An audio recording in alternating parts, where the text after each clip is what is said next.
صدقات جو باہر غریبوں کو دے رہے، مسکینوں کو دے رہے، رشتہ داروں کو دے رہے یا مدرسوں میں دے رہے، خیال کر لینا کسی ٹرسٹ کو نہ دو۔ یہ ٹرسٹ والے بعض تو ان میں سے رافضیہ کے ٹرسٹ ہیں، اور وہ یہ ہے کہ 10 کروڑ اگر مسلمانوں کے پیسے لے لیا، 1 کروڑ ادھر لگایا، 9 کروڑ نے رافضیت کی اشاعت اور ترویج کے لیے۔ قادیانیوں کی بھی ٹرسٹ ہمارے یہاں شروع ہو گئے۔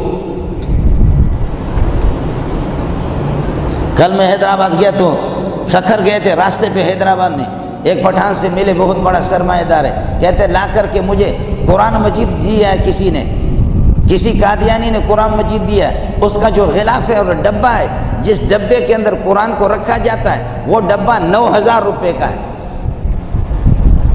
میں نے کہا وہ قرآن مجھے دے دے، کہتے وہ تو کوئی اور مولوی لے گا۔ میں نے کہا میرے لیے تلاش کر لے، یہ دیکھوں کہ اس میں تعریف کتنا کرتا ہے۔ اس طرح ہمارے گھروں میں اعلان بھی آتا ہے، محلے کے اندر اعلان ہوتا ہے، اگر آپ کے پاس قرآن مجید بوسیدہ ہوں، اس کے اوراق بوسیدہ ہوں، وہ شہید ہو تو وہ قرآن ہمارے حوالے کرو اور نئے قرآن ہم سے لے لو۔ خیال کر لینا، خیال کر لینا، پاکستان کے اندر کتب خانے والے کتے کے بچے باز، وہ بھی نادانستہ طور پر اس طرح قرآن میں تعریف کرتے ہیں۔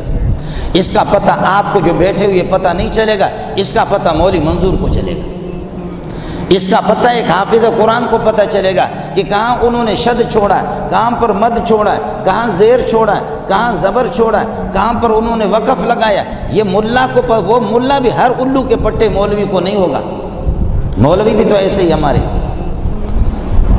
وہ کوئی بہت بڑا جفاکش محنتی مولوی ہوگا، وہ خود اپنے فن کا اسپیشلسٹ اور ماہر ہوگا۔ اس طرح یہ خنزیر، یہ قادیانی اور یہ رافضی اس طرح کر رہے ہیں۔ اس کو میں نے کہا یہ قرآن مجید لا کر کے مجھے دکھا دو، پھر میں آپ کو تعریفات بتا دوں گا۔